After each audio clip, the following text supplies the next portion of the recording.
View चाहिए। NTPC fund raise को लेकर ये कंपनी की बैठक होने वाली है। हालांकि एक रेंज में ये शेयर भी रहा है। बड़ी कंपनी है, दिग्गज कंपनी है। चार्ट्स क्या इंडिकेट कर रहे हैं राजेश जी, और क्या कोई गिरावट आ रही है, वो खरीदारी का मौका बनेगा इसमें, या फिर मौजूदा स्तर से ही इसमें तेजी कर सकते हैं?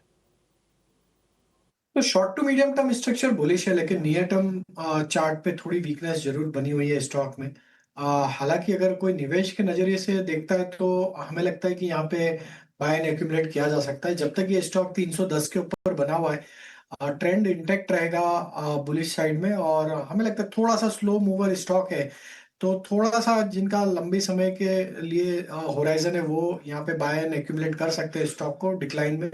310 स्टॉप लॉस रखे, और ऑन द हायर साइड 355 इसके लिए मेजर हर्डल है। जैसे ही 355 के लेवल ये एक बार क्रॉस करके उसके ऊपर सस्टेन होना चालू करेगा, तो फिर इस स्टॉक में फिर हमें लगता है 390 400 की तरफ भी ये स्टॉक बढ़ते हुए दिख सकता है।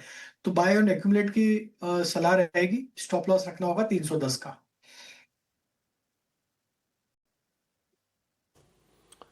ठीक है, 310 का स्टॉप लॉस लगा के चलना है आपको। लेकिन इस बीच देखिए, एक बड़ी खबर आ रही है।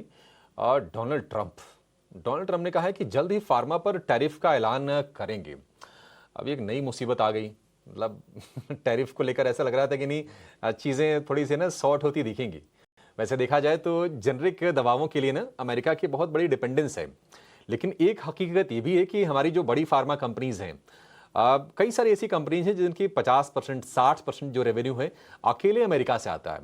तो ये एक तनाव की चीज़ ज़रूर है। और इस खबर के आने के बाद आप देखेंगे तो फार्मा जो शेयर है ना, थोड़े तेज़ी से नीचे आ रहे हैं।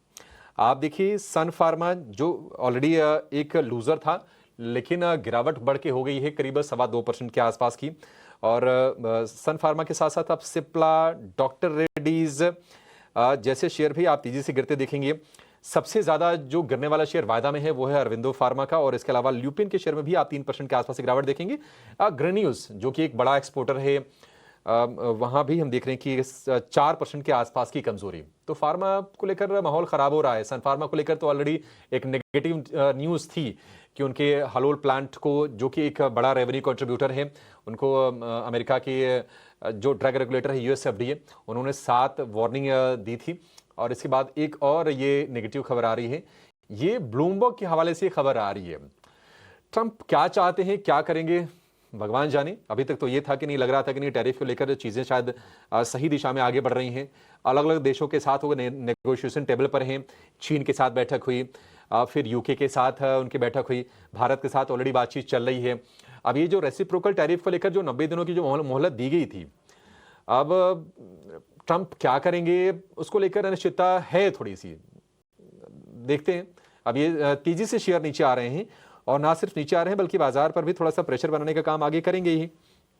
वेटेज कम है तो आपको निफ्टी पर, निफ्टी बैंक पर ज्यादा उसका असर दिखेगा नहीं। अदरवाइज निफ्टी फार्मा देखिए दिन के निचले स्तर पर है, 2% के आसपास की गिरावट इसमें हो गई है।